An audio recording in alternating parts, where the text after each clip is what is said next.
everyone, in this video we'll be talking about stress and ways to relieve stress.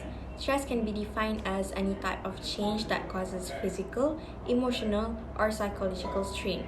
Stress is also something that everyone goes through or experience to some degree in their life, but all of us have different ways to relieve our stress.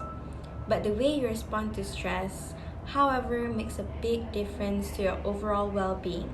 Accordingly, both the impact of stress and the coping styles can vary from a person to person. However, we need and should learn to manage our stress as it will help us break the whole stress has on our life, so we can be happier, healthier, and more productive. We are from Group 7 and we will show you 7 ways on how to relieve our negativity and stress. Hello and welcome to Meditation 101 with Najat and Adina. In this part, we are going to tell you what is meditation and how to meditate. So the big question is, how do you learn to meditate? In mindfulness meditation, we are learning how to pay attention to the breath as it goes in and out and notice when the mind wanders from this task. This practice of returning to the breath builds the muscles of attention and mindfulness.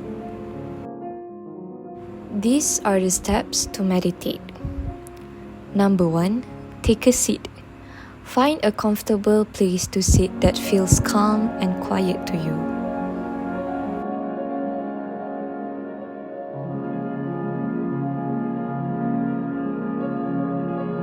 Step 2 is to set a time limit. If you're just beginning, it can help to choose a short time, such as 5 minutes or 10 minutes.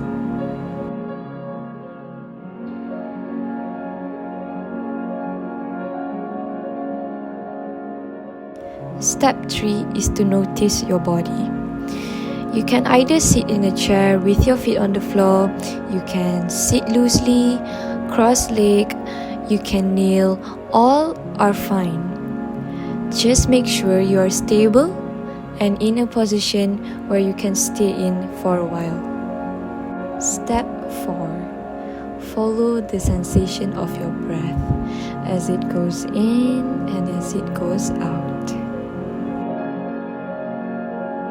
Step 5. Notice when your mind has wandered. Inevitably, your attention will leave the breath and wander to other places. When you get around to noticing that your mind has wandered, in a few seconds, a minute, 5 minutes, simply return your attention to the breath. Step 6. Be kind to your wandering mind. Don't judge yourself or obsess over the content of the thoughts you find yourself lost in. Just come back. Last step. Close with kindness. When you're ready, gently lift your gaze. Take a moment and notice any sounds in the environment. That's it. That's the practice. You focus your attention, your mind wanders, you bring it back, and you try to do it as kindly as possible. Thank you for listening to Meditation 101 with Adina and Najat. Music can have a profound effect on both the emotions and body. Different genres of music will produce different emotions for humans. For instance, upbeat music which tend to be fast and cheerful can make us feel more optimistic and positive about life. In the same way as a slower tempo music can calm our mind and relax our muscles. Thus, music is effective for relaxation and stress management. Some people might think listening to sad music is very bad for our mental health. Well then, they are wrong.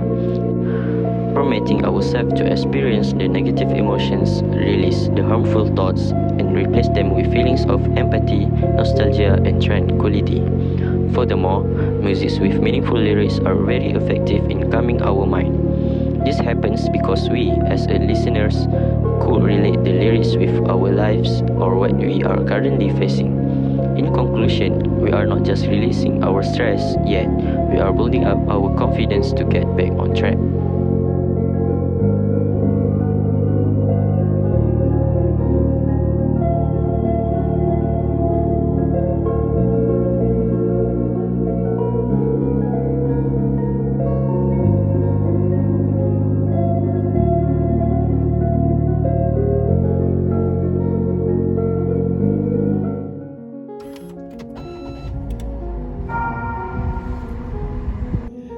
do I choose going for a drive as one of my methods to release stress?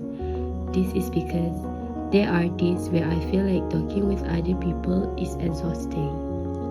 So I avoid going to shopping mall and do activities that have to involve people in it. So I always just decided to go for a short drive, like going around my neighborhood and so on. People also said by getting a fresh air can also release our stress. If the weather is good, I can put those windows down and feel this fresh air that can boost my mood. By putting my favorite music also helps me to put aside my bad feelings and just focus on what's waiting for me. I love going for a road trip. It takes quite some time to arrive to those destinations, but you can use those time to plan what activities you want to do. And if I'm going for a road trip with my friend, we always kill the time by asking their life update, sharing each other's opinion, create the bond with them. Those love and tears are really the best feelings. And those are the reasons why I choose going for a drive as one of my methods to release my stress.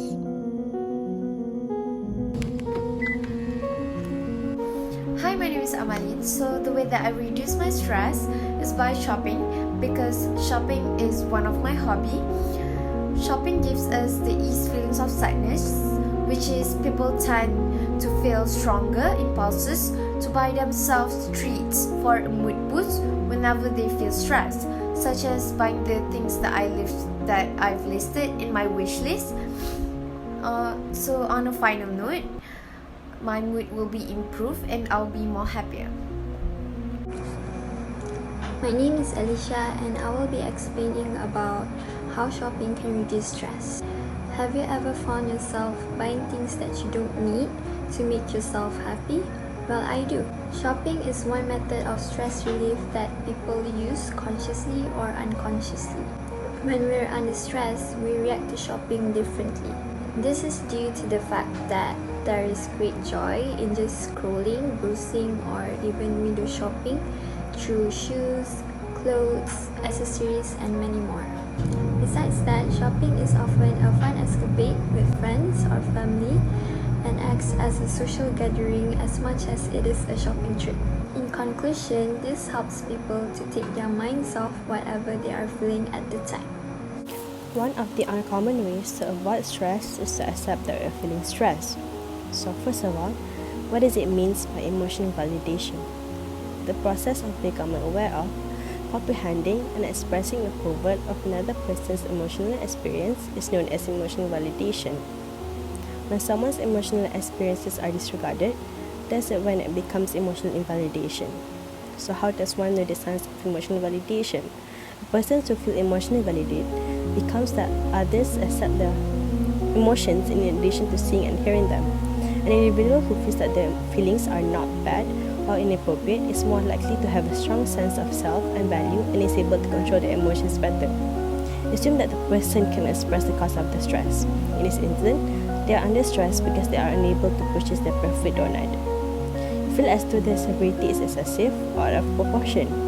Even if you disagree with the logic, you can still express that you accept the feelings by doing so. Some of the words to help validate your feelings are, I can see how you feel that way, I'm here for you, and so on. Other than that, to validate your feelings, you have to accept your feelings without judgment. You can just sit with your emotions without reacting to them.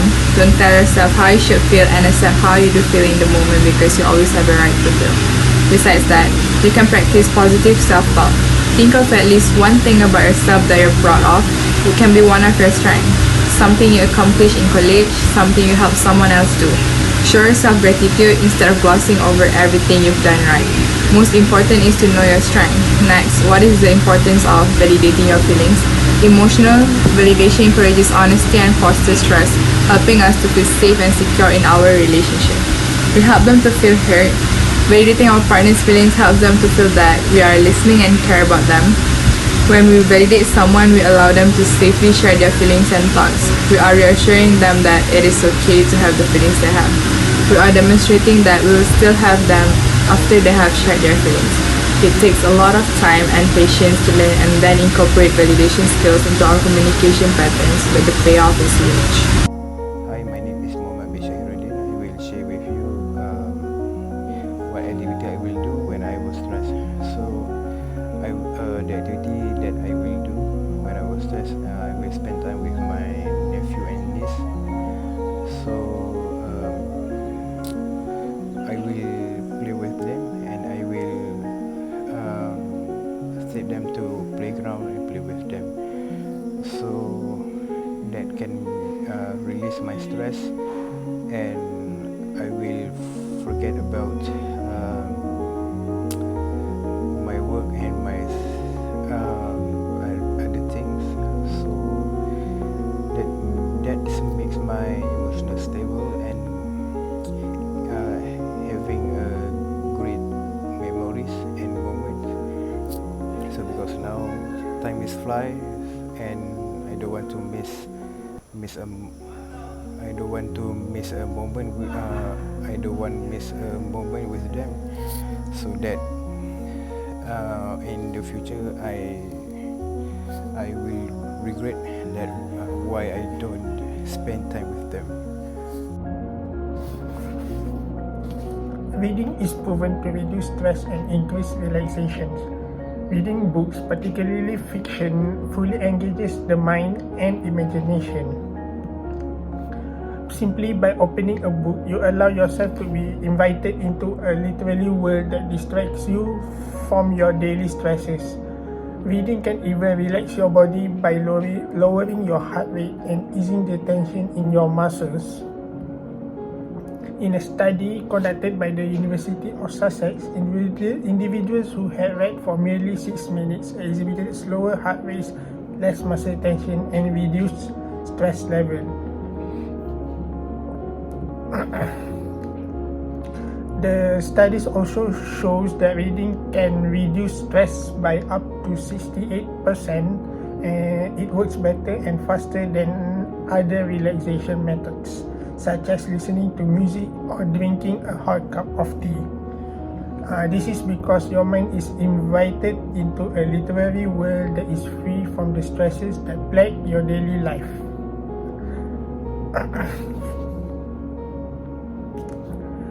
The neuroscientists who conducted the study reported that reading is more than merely a distraction but an active engaging of the imagination, as the words on the printed page stimulate your creativity and cause you to enter what is essentially an altered state of consciousness. It turns out getting lost in a good book truly is the ultimate form of relaxation, and that's how reading can reduce stress. All in all, we can control our stress levels with relaxation techniques that evoke the relaxation response of our body. It is the state of restfulness that is the opposite of the stress response. Thus, when you practice these techniques regularly, you can build your resilience and heal yourself. That's all from us from Group 7. Thank you.